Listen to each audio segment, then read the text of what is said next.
everybody. I'm CD Carter Dye, and I used to teach here from 2003 till 2011. And I taught social studies in the 6th and 7th grade. And we had so much fun here, from my nonprofit Kiss Club or variety shows. We just did it all. So it's good to be back here in Dahlonega. Dahlonega, my bad. Okay, so I'm going to read to you today one of my favorite books. And I chose this book because of my daughter. And a lot of you know Rusty. And when Rusty was going to the 5th grade, she told me she wanted to go to school with a more diverse group of kids that looked like her. And so your kid asks you that, you have to give them that. And so we headed to Atlanta. And we only stayed there 1 year because in the end, she said the kids were not that nice and that she'd rather be back up in the mountains with her friends.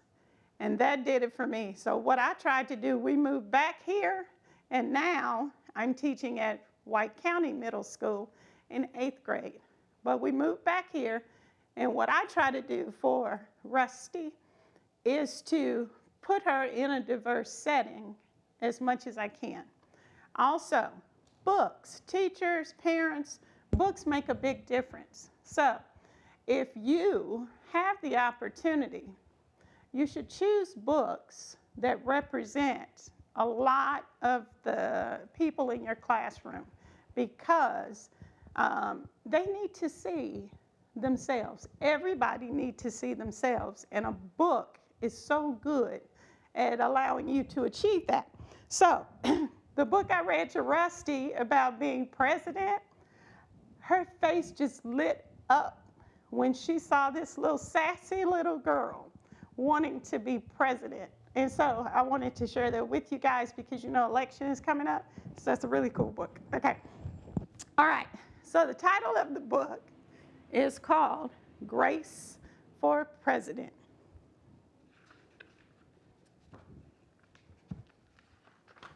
Okay. So if you look here, you see all these men, old men.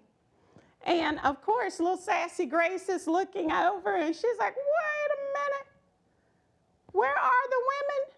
So you know she's gonna have an issue with this, right? Okay, all right, let's see what happens. One Monday morning in September, Mrs. Barrington rolled out a big poster with all the president's pictures on it. Grace Campbell could not believe her eyes. Excuse me, where are the girls? That is a very good question, said Mrs. Barrington.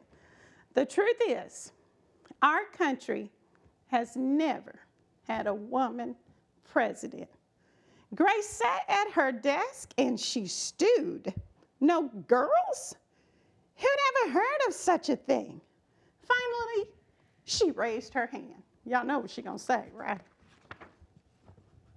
Yes, Grace. I've been thinking it over, and I'd like to be president. Well, I think that's a star-spangled idea, Grace, said Mrs. Barrington. In fact, we can have our own election right here at Woodrow Wilson Elementary. The snickering in the room stopped. Grace smiled. Would anyone else like to run for president? Mrs. Barrington asked the class. Nobody raised their hand. Becoming president was going to be easy, Grace thought, because nobody's going to run against that Grace. The next day, Mrs. Barrington made an announcement. In the name of democracy, I have invited Mr. Waller's class to join our election. Their class has nominated Thomas Cobb to be their president candidate. Oh my goodness, look at Grace's face. Grace's heart sank. Thomas was the school spelling bee champ. His experiments always took a blue ribbon at the science fair, and he was the captain of the soccer team. Becoming president was not going to be easy after all, Grace thought.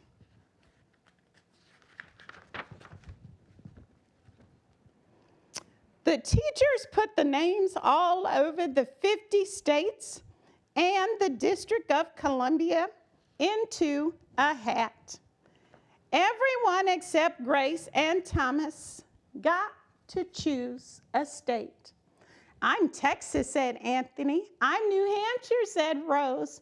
I'm Michigan, said Robbie. What does the number 17 mean? Each state is assigned a number of electoral votes. The number is determined by how many people live in that state, said Mrs. Barrington. Each of you will be a representative for your state.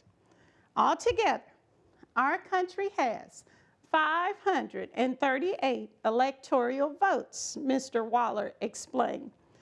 On election day, the candidate who receives 270 electoral votes or more wins the election. Why 270, said Rose. That's more than half of all the electoral votes, Mr. Waller said. Becoming president really wasn't going to be easy, Grace thought. Grace came up with a campaign slogan. Thomas came up with a campaign slogan too. Grace listened to what issues were important to the students, and she made a list of campaign promises. Check this out. A peaceful school, no bullies, a cleaner school, no littering, better hot lunches, no more fish stick tacos. But check out Thomas. Thomas made up his own list of promises. Free tutoring, free soccer lessons, fish stick tacos every week. Grace made campaign posters and buttons. Thomas made campaign posters and buttons too. Each week, the teachers set aside time for the candidates to meet with their constituents. Polls were taken, and voters were making their own choices. But look what Grace did, guys. Grace continued to campaign. At recess, she gave speeches. During lunch, she handed out free cupcakes. After school, she held rallies. Now, look what her opponent did. Okay? He had cleverly calculated that the boys held slightly more electoral votes than the girls. So Cobb thinks that he has this sealed because there are more boys than girls. At recess, Thomas studied his spelling words. He didn't have time to get to know his constituents. During lunch, he worked on his latest science experiment. And after school, he played soccer. No worries, there are more boys than girls. Even before the election, Grace made good on her promise. She joined the safety squad. She organized a school beautification committee, and she volunteered her time in the school cafeteria. Y'all look at Grace. Grace is tired, but she's still happy. In early November, Woodrow Wilson Elementary hosted a special Election Day assembly. Grace and Thomas took their places on stage as the school band played. Henry was the first representative to approach the microphone. The Yellowhammer State of Alabama cast 9 electoral votes for Thomas Cobb. Fletcher said, the last frontier state of Alaska cast just 3 electoral votes for the best man, Thomas Cobb. Hannah called out, the Grand Canyon state of Arizona cast its 10 electoral votes for Grace Campbell. And so it went, state after state after state cast their electoral votes. The scoreboard in the gymnasium kept track of the totals. The voting demonstration was quickly coming to an end. Clara approached the podium. The Badger state of Wisconsin cast its 10 votes for my best friend, Grace Campbell. Grace looked at the scoreboard. Thomas had 268 electoral votes. She had 267. There was only one state still unaccounted for, Wyoming. And y'all look, it's a boy. Thomas grinned. Grace felt sick. Sam walked up to the microphone. He looked at Thomas. He looked at Grace. He looked down at Grace's handmade flag. Sam didn't say a word. What are you waiting for? Thomas whispered. The band stopped playing. All eyes were on Wyoming. Finally, Sam cleared his throat.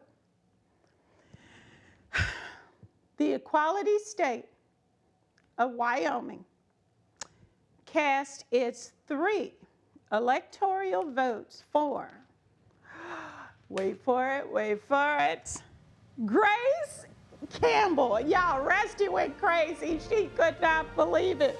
The gymnasium erupted in loud cheers and a few boos. Mrs. Barrington approached the podium. With 270 electoral votes, the winner is Grace Campbell. Thomas looked stunned. Grace hugged Sam. Why? Why did you do it? She asked. Sam handed Grace his flag. Because, he said, I thought you were the best person for the job. And y'all, isn't that a great reason to vote for somebody? Because they're the best person for the job. The following week, the students in Miss Barrington's class were preparing for their career day presentation. Grace volunteered to go first. She stood at the front of the room and glanced at the poster still hanging on the wall. And she said, my name is Grace Campbell. And when I grow up, I'm going to be president of the United States. Now, of course, Rusty don't want to be president of the United States, but it's still a really good story, okay? And with the election season coming up, I kind of thought it was appropriate. So anyway, if you ever have the chance to pull out a book, teachers and parents and anybody that's reading to someone, don't forget to add a little color to what you read. Thank you.